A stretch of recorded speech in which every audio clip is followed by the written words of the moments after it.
namanya saja, mengatasnamakan pendidikan di dalamnya. Kertas berisi angka dan berbagai nilainya, menyibukkan remaja dengan mengisi waktu dengan keterbatasan. Setumpuk tugas membuat kaku, berbagai hitungan membuatku dan temanku fobia terhadap angka. Bangun semangatmu, yakini sekolah akan mengantar pada kesenangan. Jika kamu bosan, jalani itu. Hilangkan penatmu.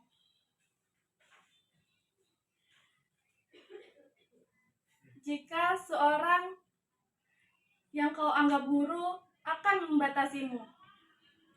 Saya saja juga bosan dengan keseragaman. Tidak ada angin di belakangmu jika rumuslah satu-satunya. Jalan menuju kebenaran, katanya rumus itu ilmu, tapi ilmu bagiku adalah penghargaan. Sekolahlah, di sana ada sejuta kesenangan. Assalamualaikum warahmatullahi wabarakatuh. Perkenalkan, nama saya Nurul Saskia Medina. Saya dari kelas 10I. Jadi saya akan membacakan monolog berjudul Pidato. Saudara-saudara, saya diundang kemari untuk berpidato, sesuatu yang tak pernah saya bayangkan selama hidup saya. Sebab pidato bagi saya lebih merupakan sebuah kesaksian ketimbang melontar-lontarkan papasan kosong. Apalagi sekarang saya harus berpidato di hadapan saudara-saudara, orang-orang berpengetahuan luas, kaum intelektual yang sering nongol dalam talk show di televisi. Saya hanya orang kecil, orang desa yang sama sekali tidak memiliki referensi tentang politik. Jangan keras-keras dan tolong jangan dikabarkan kepada yang tidak hadir di sini. Saya tak suka politikus. Mereka ini kaum mencela-mencela, tak ada logika yang lurus. Seperti besi di tempat, semakin dibakar, semakin mudah diperlihatkan. Tak ada istilah sahabat atau seteru. Semuanya adalah alat untuk mencapai kuasa. Terkadang saya pikir mereka serombongan tikus yang hidup dalam got di sepanjang jalan-jalan kota. Di musim kemarau mereka bisa berkeliaran semaunya. Untuk mencuri roti, mereka bisa menggeroti pintu-pintu rumah saudara. Tetapi di musim hujan bisa menebar leptospirosis. Makanya banyak orang kota yang berpikiran tidak waras karena kencing tikus. Tentu tidak termasuk saudara, bukan? Karena saya tahu saudara-saudara adalah orang-orang yang berpengetahuan luas dan tidak suka mencela-mencela. Apakah saudara-saudara bersedia dipimpin oleh serombongan tikus? Saya kira pasti tidak, karena selalu bersedia saudara-saudara. Karena kalau bersedia saudara-saudara saya cap sama dengan para politikus itu, yaitu anggota dari gerombolan tikus. Kasih. Apa itu? Yang mana saja? Tidak salah lihat, bukan? Luar biasa, salut. Baru kali ini aku melihat sekelas internasional kearifan lokal Indonesia. Kalian mengerti kan maksudku? Iya, itu loh, bawa hujan sebentar. Aku masih tetap saja hujan. Oh, apa dia gagal? Aduh, jangan malu-maluin dong. Oh, bukan, dia sedang menenangkan hujan. Apakah kalian pernah melihat bau hujan bereaksi? Atau mendengar bagaimana mereka melakukan banyak cara menghalau awan hitam? Kabarnya bahkan ada yang tidak boleh mandi. Contohnya saja soal kecil, waktu aku mengomentari penampilan idola netizen yang jasnya miring sedikit. Komentar balasan justru bukan kudapat dari idola, tapi dari penggemar fanatik yang rela membela idolanya mati-matian, siap perang kata-kata sampai menantang segala Assalamualaikum warahmatullahi wabarakatuh. Perkenalkan, nama saya Ilyas Abdul dari kelas 10I. Saya akan membacakan monolog Harakiri. Di tengah panggung duduk seorang tua, diam penuh penyesalan. Dulunya ia pejuang bangsa, tapi sekarang ia hanya seorang pengkhianat atas diri sendiri. Puisi kematian ini kupersembahkan untuk diriku. Aku yang mendambakan ajal, aku yang menantikan saat jiwaku menghilang. Aku yang menantikan saat jiwaku menghilang dari dunia ini. Puisi kematian kupersembahkan ini untuk diriku. Aku yang telah memenggal kepalaku sendiri. Aku yang berkali-kali mengarahkan pedang ke leher ini. Aku yang telah banyak membunuh bangsaku sendiri untuk melepaskan perasaanku. Puisi kematian ini kutulis untuk diriku. Aku yang adalah kumpulan berbagai sampah. Aku yang telah diberikan nyawa oleh orang lain. Aku yang sudah menghancurkan berbagai tubuh dan jiwa yang diberikan padaku. Ternyata mencintai diri sendiri bukanlah hal yang mudah. Aku selalu coba untuk lebih percaya diri lagi. Namun, ada saja hal yang membuatku jatuh. Aku selalu khawatir tentang bagaimana pandang orang lain terhadapku, dan aku selalu mencoba untuk melihat bagaimana diriku di mata orang lain.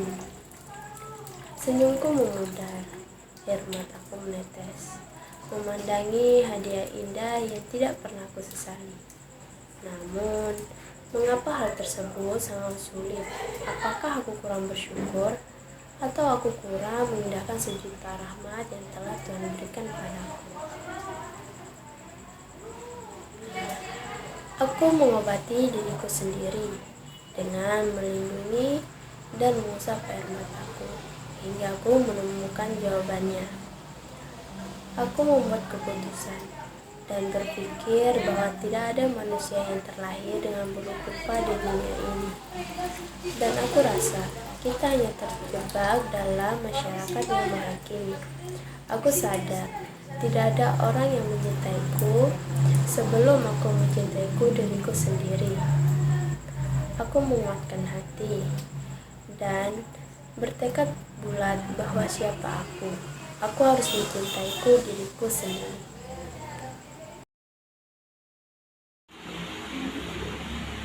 Sungguh, hari ini aku melihat cakrawala di wajahmu. Bagaimana bisa angin begitu saja berhembus tanpa tanda tanya atas risaku ini? Risaku, andai saja kau sudi bersandar pada rembulan yang manja. Aku tahu setiap malam kau menghadap-hadap di antara detak jarum jam di dindingku, lalu mencari tahu sedang apa aku pada tiap malamku. Tak ada yang buruk dalam kebisuan ini, seperti heningnya malam-malam para mujahid di Palestina. Maukah engkau temani aku berdansa malam ini, biar tak panah pengharapanmu? Baginya, aku adalah matahari esok, yang selalu ia pandangi penuh selaksa takjub, dan memberikan kehangatan asmara saat ia terbangun dari mimpi indahnya malam ini. Gemuruh ini adalah kekalutan sejak peristiwa yang terakhir. Assalamualaikum warahmatullahi wabarakatuh. Perkenalkan, nama saya Melisa dari kelas 10C. Saya akan membawakan monolog Malam Gelisah. Sungguh, hari ini aku melihat cakrawala di wajahmu. Bagaimana bisa angin begitu saja berhembus tanpa tanda tanya atas rasaku. Andai saja engkau sudi bersandar pada rembulan yang manja. Aku tahu setiap malam kau mengendap-endap di antara detak jam-jam dindingku, lalu mencari tahu sedang apa aku pada tiap malamku. Tak ada yang buruk dalam kebisuan ini, sama seperti heningnya malam-malam para mujahid di Palestina. Aku adalah matahari esok yang dipandangi dengan penuh selaksa takjub dan mampu memberikan kehangatan asmara saat ia terbangun dalam mimpi indahnya malam ini. Gemuruh ini adalah kekalutan sejak peristiwa yang ternasir pada tiap dinding sejarah. bermuslihat dalam argumentatif, peran yang imajiner, terjungkal di sudut ruang tak bermimpi. Angin ini tetaplah angin yang sama, yang lambat-lambat mengurus deresan hasratku. Tiap-tiap kita punya janji yang kita ingkari sendiri, maka tiap jengkal kaki melangkah. Bila sepatu rusak, mengapa kita menyalahkan kaki yang telah menghantarkan kita pada perjalanan berabad-abad lamanya?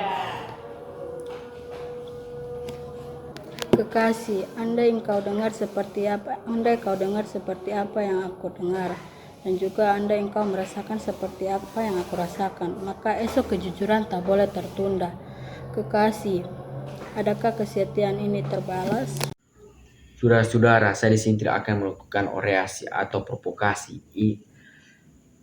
Ini tidak kaitannya dengan demo-demo, meski saya memegang handphone alat untuk saya berbicara.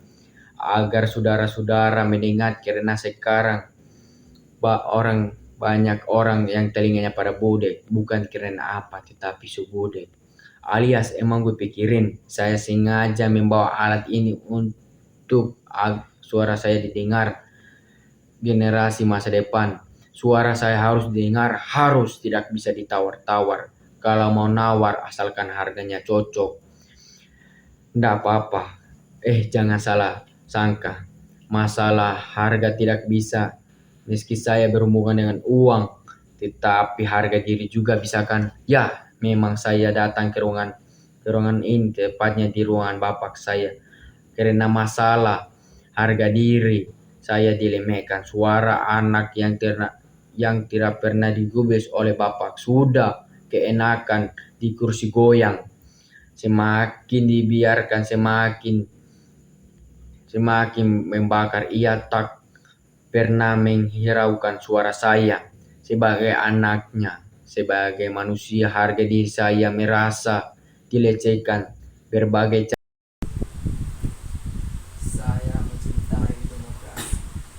Ketika saya kecil, saya tidak kelihatan sebagai pejuang, apalagi pahlawan. Namun saya tak pernah masuk orang. Potret saya tak jadi tontonan orang. Saya hanya berjuang dengan mereka yang istiqlal. Di RT yang saya pimpin itu seluruh dan pro demokrasi. Mereka mendukung tanpa syarat pelaksanaan demokrasi. Dengan beringas mereka akan berkoar kalau ada yang anti demokrasi. Dengan gampang saya bisa mengalahkan mereka untuk maju demi mempertahankan demokrasi. Semua kompak kalau sudah membela demokrasi. Demokrasi.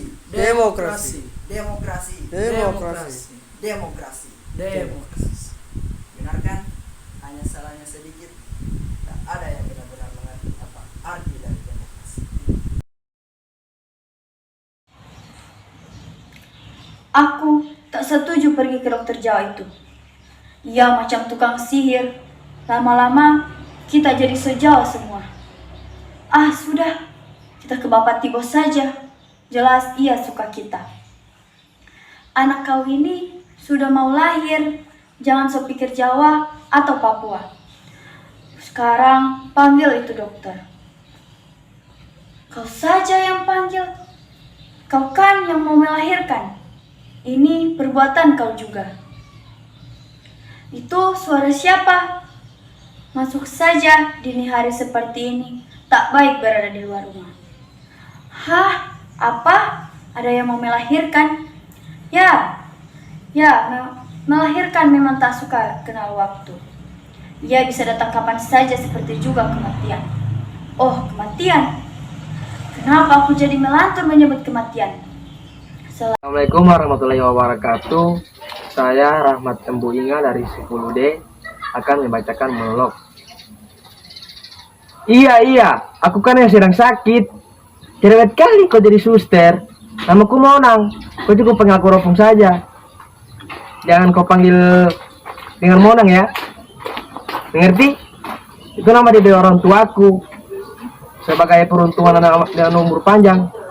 Kau datangkan saya dengan nama Opung. Gitu ya. Apa? Sudah aku bilang catat saja dengan nama Opung, titik. Kau tidak perlu tambahkan Monang. Itu nama KTP ku. Kau bisa kualat sama leluhurku kalau tulis namaku dengan itu. Kau periksa lah. Penonton saya tidak mendengar.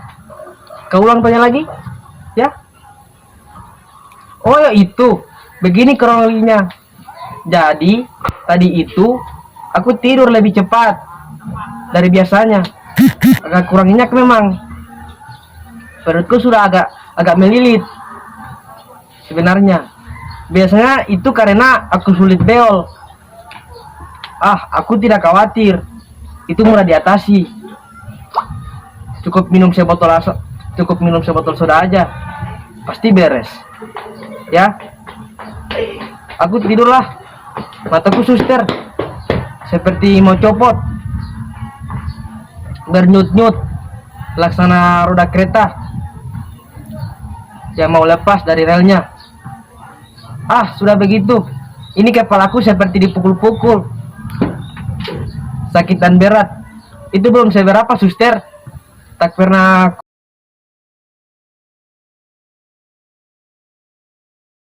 Assalamualaikum warahmatullahi wabarakatuh. Perkenalkan, nama saya Kania Galpuspita. Di sini saya akan membawakan monolog yang berjudul Pohon Tanpa Akar. Sejarah negeri ini selalu mencatat orang-orang yang berani mempertahankan hak miliknya sebagai pahlawan.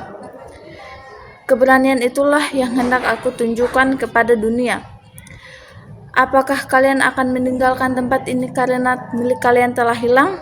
Jawab. Apakah kalian menyerah karena suara-suara dan bayangan yang tidak nyata itu? Nah, itu. Ketakutan itulah yang membuat kalian kalah. Akan tetapi, aku di sini. Akan aku rebut kembali segala milikku yang dirampas olehnya. Kalau kalian ingin pergi, pergilah.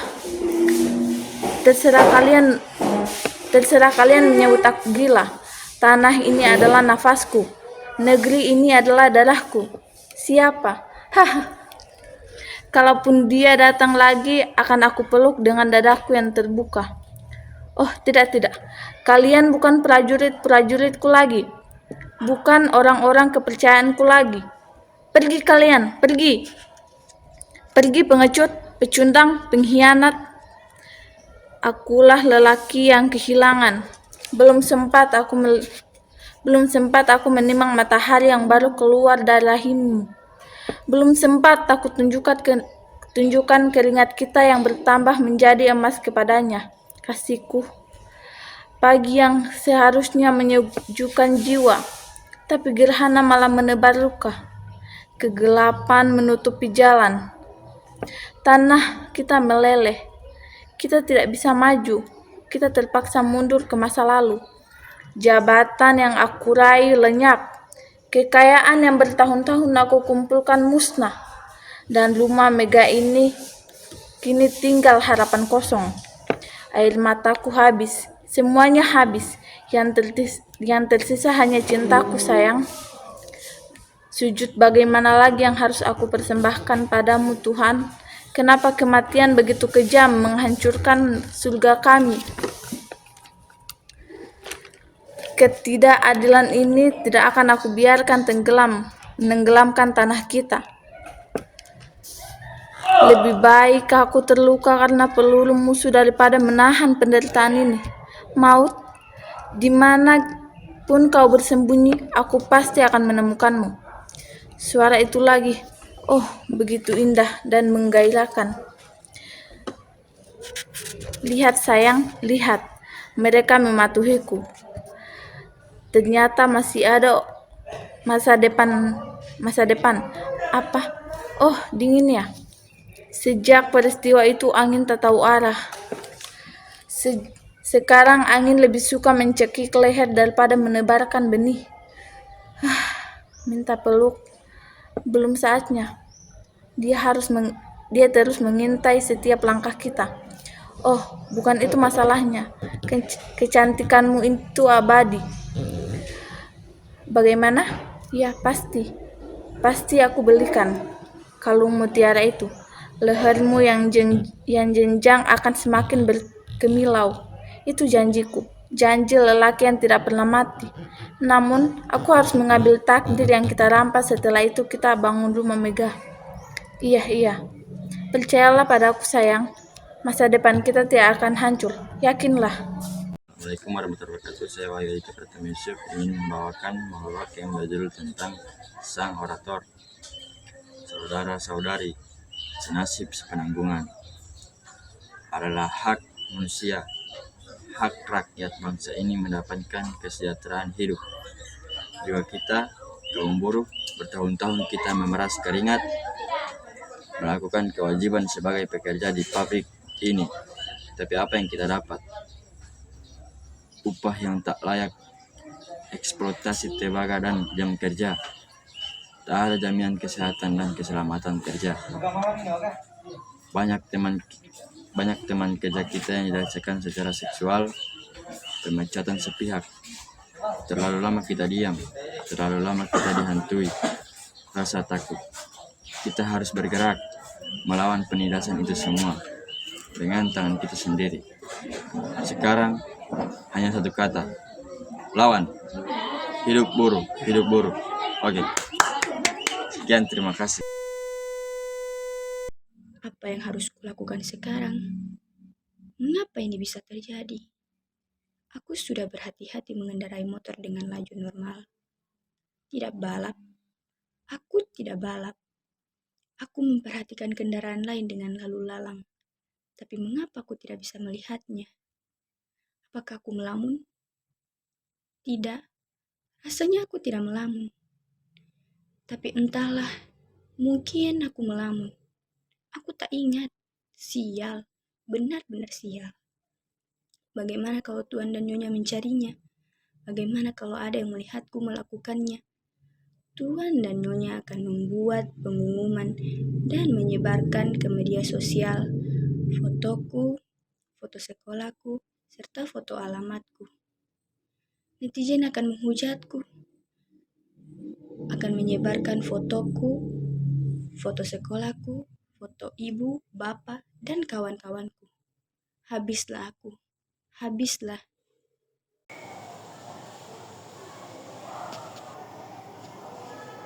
Ketika tukang cukur menghunus pisau untuk merotakan godek, aku tersentak. Aku baru menyadari bahwa kehidupan berbahaya. Dunia manusia sama buasnya dengan rimba raya, mengancam di mana-mana menganga bahaya. Siapa yang dapat menjamin tukang cukur untuk tidak hanya akan merapikan godek dan jenggot kita? Bagaimana kalau kita menorehkan pisau itu ke leherku? Berdiri, menghindari bahaya. Kita tidak boleh mengambil resiko untuk potong rambut di sembarang tempat, karena berhubungan dengan tukang potong rambut yang tak dikenal, setiap saat bisa berarti memotong leher. Bahkan dengan tukang cukur yang sudah dikenal pun ada bahaya. Bagaimana kalau pisau yang terhunus di tangannya itu menimbulkan inspirasinya, memanggil kenang-kenangannya kepada perasaan marah, jengkel, atau kek. Tak ada yang lebih sial dari seorang yang ingin melucu, tapi sama sekali tak lucu. Jangankan orang lain tertawa, saya sendiri tak tertawa. Lucu saya. Mungkin kalian menyangka menjadi badut adalah pekerjaan paling gampang. Tinggal bertingkah kocak dan orang akan tertawa. Bila kalian menjadi saya, kalian mengerti tak gampang membuat orang tertawa, apalagi ketika kamu sudah tidak ingin tertawa. Orang kau gampang mengkafir-kafirkan. Orang hanya karena berbeda menjadi bermusuhan. Sekarang orang sepertinya senang bertengkar. Kalau Descartes bilang, aku berpikir maka aku ada. Orang sekarang seperti bilang, aku bertengkar maka aku ada. Bertengkar menjadi komoditi, diperjual balikan, bahkan sering kali diberi pembenaran atas nama keyakinan. Ayat-ayat digunakan untuk kepentingan kekuasaan. Makanya sekarang ini sudah membuat orang tertawa.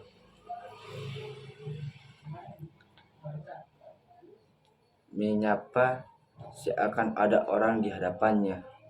Aduh, aku tidak nyangka kamu akan datang. Silakan, silakan. Maaf bertengkar, membersihkan tempatnya, menyodorkan kursi panjang, kursi yang biasa ada di warung. Duduklah, mau minum apa atau mau makan? Ia mencari-cari makanan di antara barang-barangnya yang berantakan, tapi tak menemukan makanan apapun. Kamu nggak haus, nggak lapar? Syukurlah, kebetulan saya tidak punya apa-apa, tapi bisa pesan good food. Kok tapi kamu yang bayar ya?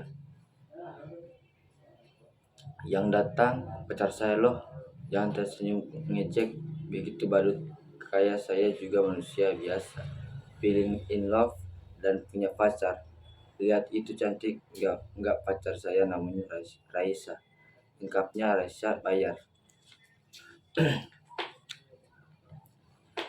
Terima kasih kamu mau menemui saya. Saya kira kamu sudah melupakan saya. Tersenyum bahagia. Terima kasih.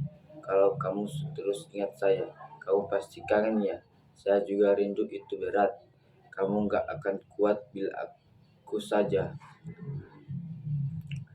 bergaya malu-malu duduk di kursi panjang itu, seakan pacarnya ada di sampingnya, dan sambil bicara ia pelan-pelan bergeser mendekati pacarnya itu. Aku kira kamu sedang nggak mau sama saya. Duduknya bergeser mendekati pacarnya. Katanya kamu punya pacar. Baru pelan bergeser mendekati lebih tampan makin sampai di ujung kursi panjang itu. Tak percaya apapun yang terjadi, aku tetap cinta kamu. Menyanyikan lagu sampai I love you, I miss you. Makin bergeser sampai Assalamualaikum warahmatullahi wabarakatuh. Perkenalkan, nama saya Nur Alif dari kelas 10I, ingin membacakan naskah monolog dari Mapel Seni Budaya. Saudara-saudara, saya di sini tidak akan melakukan orasi. Saya juga tidak akan melakukan provokasi. Ini tidak ada kaitannya dengan demo-demo. Meski saya membawa megafon, ini alat saya untuk berbicara agar saudara-saudara mendengar. Karena sekarang sudah banyak orang yang telinganya pada budek. Bukan karena apa, tetapi sok budek, alias emang berpikirin. Saya sengaja membawa alat ini agar suara saya didengar. Sebagai generasi masa depan, suara saya harus didengar. Harus.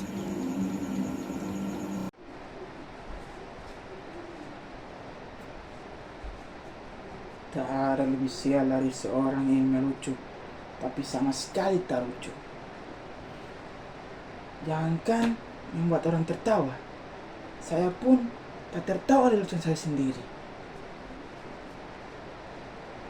Bila kalian menjadi saya, kalian akan mengerti tak gampang membuat orang tertawa, apalagi kalian akan tertawa.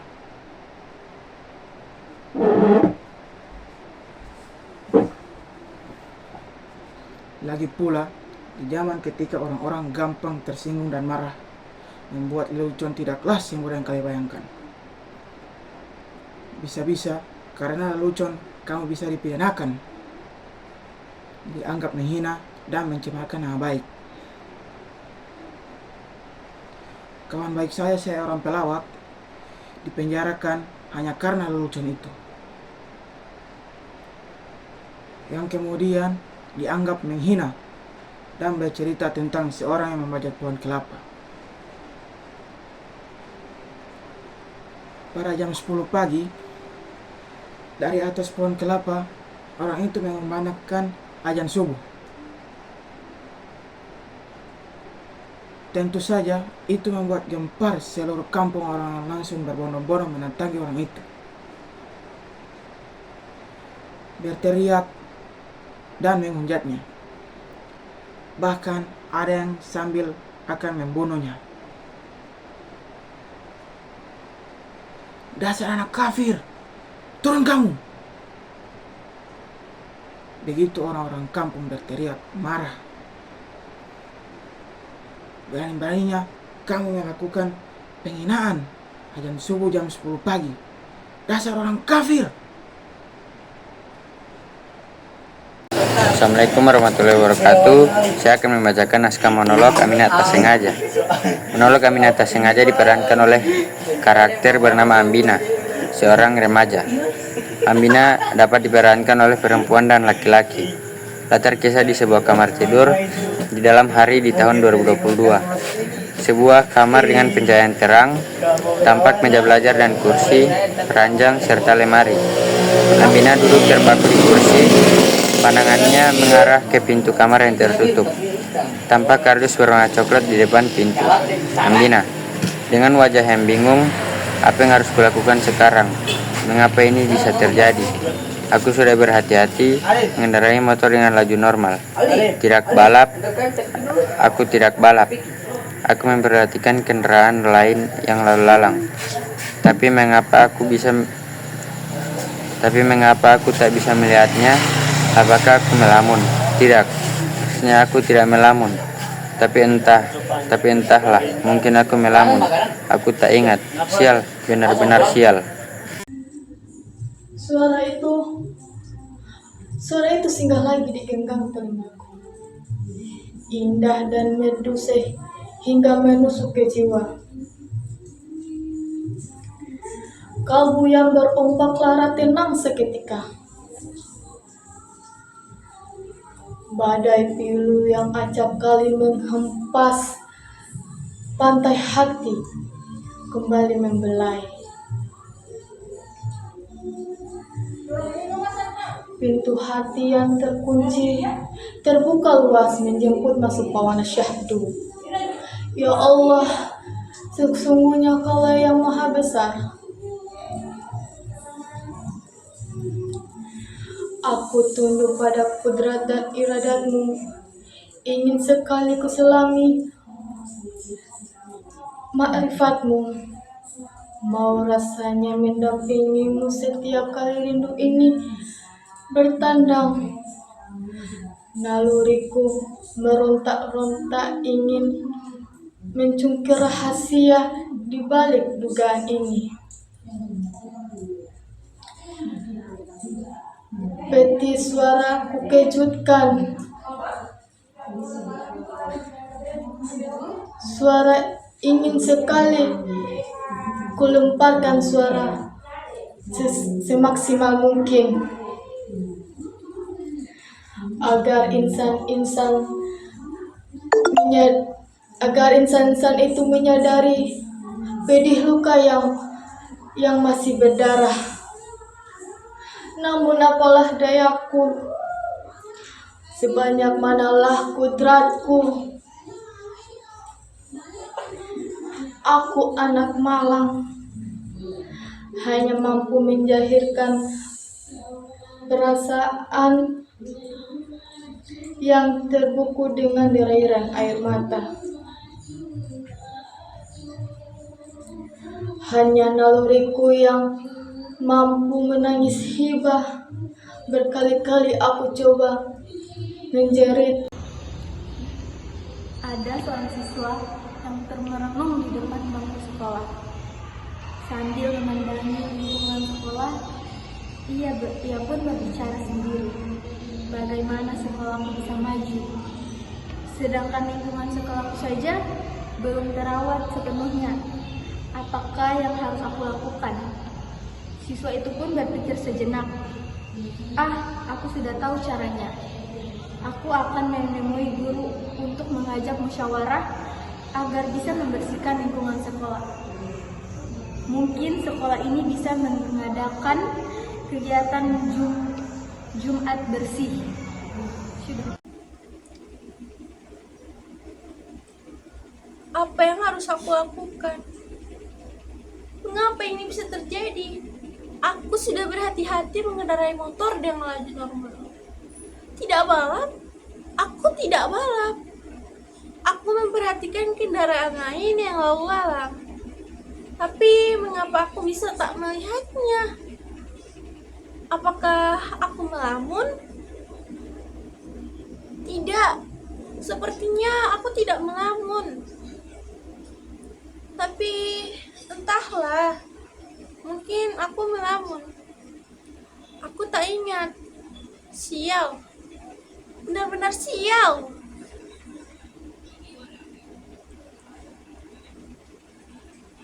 Bagaimana kalau Tuan dan Nyanya mulai mencarinya? Bagaimana kalau ada yang melihatku melakukannya? Tuan dan Nyanyanya akan membuat pengumuman dan menyebarkan ke media sosial, lengkap dengan fotoku, nama sekolahku, bahkan alamatku. Netizen akan menghujatku, menyebarkan fotoku, foto ibu, bapak, dan kawan-kawanku. Semuanya. Habislah aku, habislah. Duh, bagaimana ini? Apa yang harus kulakukan? Tenanglah Bina, tenanglah.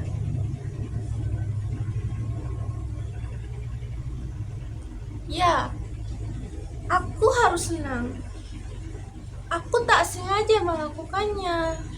Sungguh tak sengaja. Kalian percaya aku kan? Kalian harus percaya padaku. Tuan dan Nyonyanya juga harus percaya padaku. Aku tak pernah melakukan kejahatan. Aku orang baik. Tanya saja ibu dan papaku. Tanya saja kawan-kawanku. Tapi mengapa ini bisa terjadi padaku? Mengapa? Atau kalian juga pernah mengalaminya? Apa yang kalian lakukan ketika itu? Kalian tak bisa menjawab pertanyaanku. Kalian sedang menontonku, tak bisa memikirkan yang lain. Kalian sedang mengerjakan tugas kalian.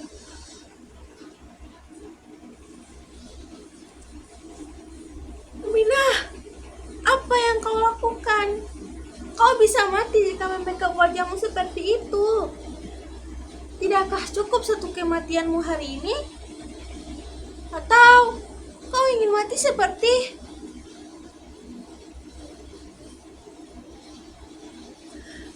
Tolonglah aku, tolonglah.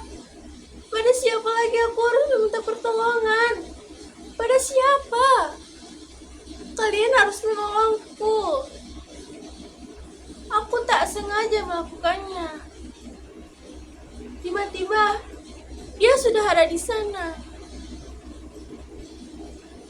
Aku baru saja pulang setelah mengerjakan tugas dengan kawan-kawan.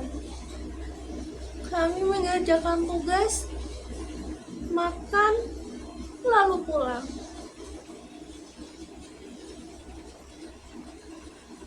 Aku makan sambil melihat telepon seluler. Dan makananku tidak habis, tersisa. Apa ini hukuman untukku? Karena aku tak menghabiskan makanan. Ya, pasti ini hukuman untukku.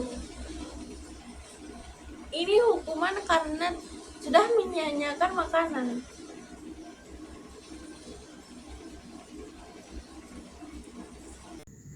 Itu suara siapa? Di hari seperti ini, tak baik untuk di luar rumah. Hah? Apa? Ada yang mau melahirkan? Ya, melahirkan memang tak mengenal waktu. Ia bisa datang kapan saja, seperti juga kematian. Oh, kenapa aku bisa menyebut kematian?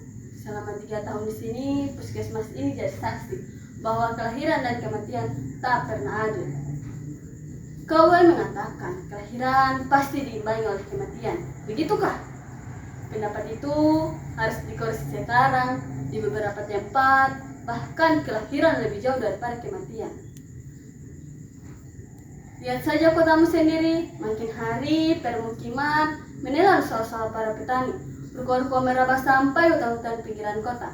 Itu tandanya kelahiran lebih banyak daripada kematian. Setujukah? Kau harus setuju. Kalau tidak, monolog ini tak akan aku lanjutkan.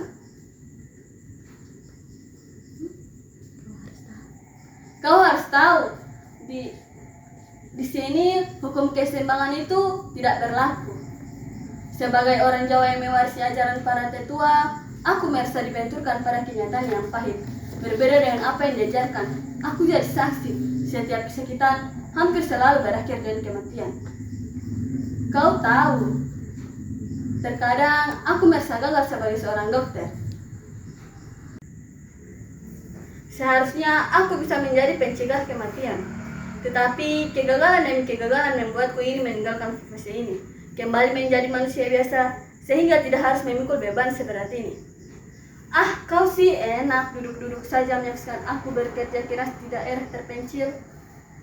Itu yang di belakang malah pakai ketawa.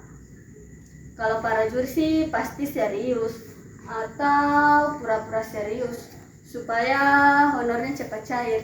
Hahaha. Namun ini sudah takdirku, bisa tampil di depan publik nasional seperti ini. Jangan pula kau memasang iri ya. Siapa di sana? Mama, bapak, masuk sini sudah. Jangan lama-lama di luar sana. Ini puskesmas satu-satunya di sini loh. Aku tahu, aku bukan malaikat penyelamat, tetapi setidaknya bayi yang di dalam kandunganmu itu bisa menghirup udara segar di desa ini. Ada yang bilang sebaiknya masa lalumu dibuang. Jangan sampai langkah mendatang yang bisa membuatmu kehilangan peluang. Tapi bukannya kita bisa mengibaratkan masa lalu adalah pernyataan dan masa sekarang adalah pertanyaan. Itu juga bisa menandakan bahwa masa sekarang proses menjawab pertanyaan yang harus berdasarkan pernyataan, karena tidak bisa dipungkiri masa lalu adalah fakta masa sekarang. Masa sekarang adalah realita dan masa depan rangkaian cita-cita. Rasanya tak masalah jika kita sedikit melihat ke belakang sebagai pembelajaran untuk mengangkat kaki saat sekarang menuju masa depan agar kita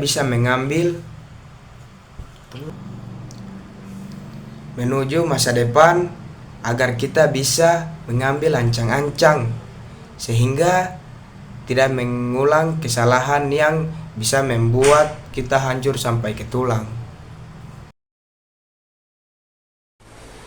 Puisi kematian ini kupersembahkan untuk diriku. Aku yang mendambakan ajal. Aku yang menantikan saat jiwaku menghilang. Aku yang menantikan saat jiwaku menghilang dari dunia. Puisi kematian ini kupersembahkan untuk diriku.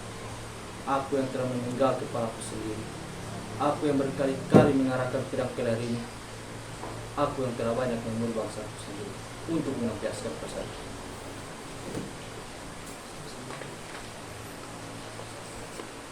Puisi kematian ini kutulis untuk diriku.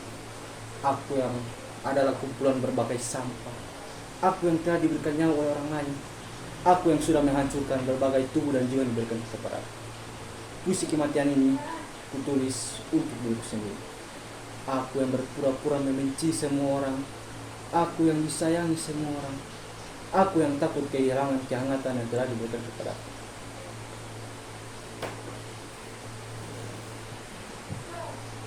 Puisi kematian ini kutulis untuk dia paling kusayang. Dia yang akan datang ke sisiku saat aku kesepian. Dia yang akan bernyanyi untukku jika aku takut. Dia yang akan mengulurkan tanganku bila kekuatan jahat menyerang. Di mana-mana ada bahaya. Siapa yang dapat menjamin bahwa tukang cukur itu tidak hanya merapikan godek dan jenggot kita? Bagaimana kalau dia menorehkan pisau itu ke leherku? Kita tidak boleh mengambil resiko untuk potong rambut di sembarang tempat. Karena berhubungan dengan tukang cukur yang tadi kenal, setiap saat bisa berarti memotong leher. Apalagi kalau kita pernah melukai perasaannya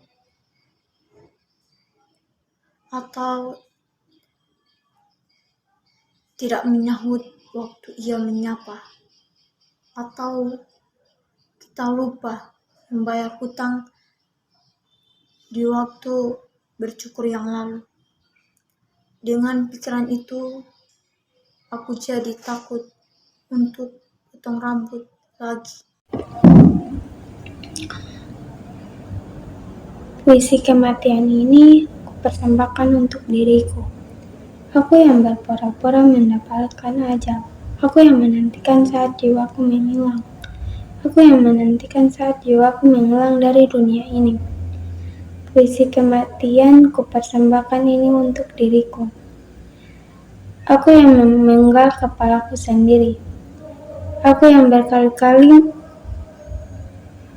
mengarahkan pedang ke leher ini. Aku yang telah banyak membunuh bangsaku sendiri untuk melampiaskan perasaanku.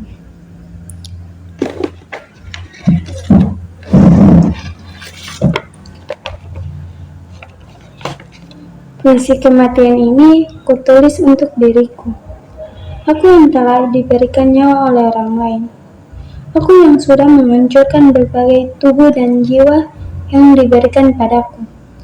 Puisi kematian ini kutulis untuk diriku sendiri. Aku yang berpura-pura membenci semua orang. Aku yang disayang semua orang. Aku yang takut kehilangan kehangatan yang telah diberikan padaku.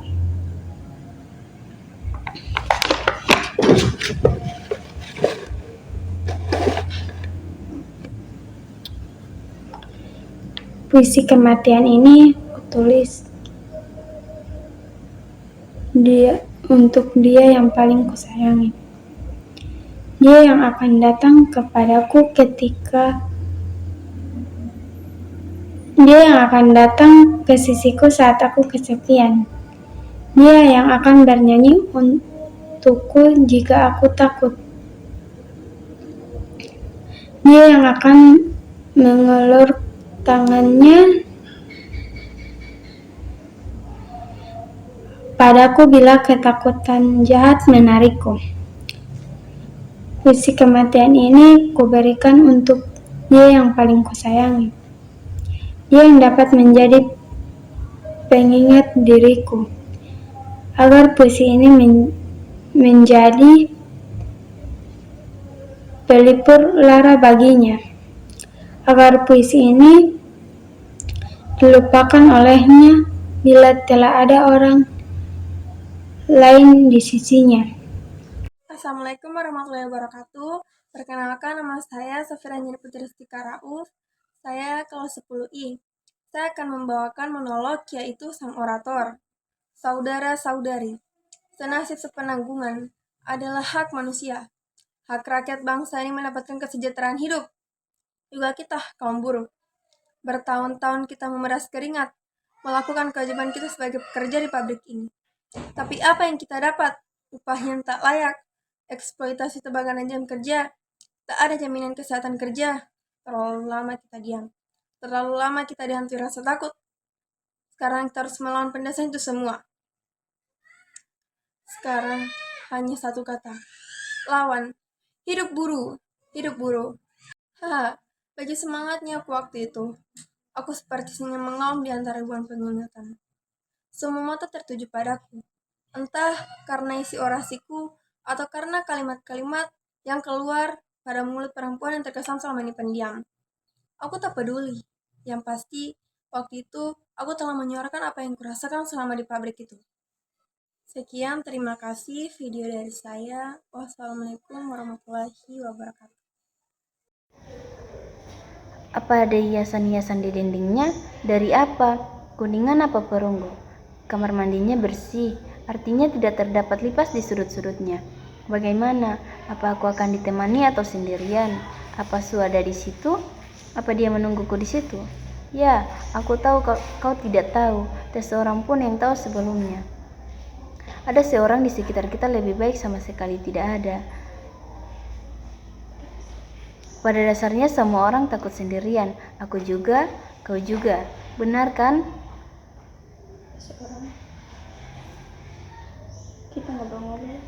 Kita ngobrol-ngobrol untuk mengisi waktu. Obrolan yang intim bisa menambah rasa kekawanan. Tidak usah menjawab. Aku tahu kau sama seperti aku. Akan kubeberkan semuanya tanpa malu-malu.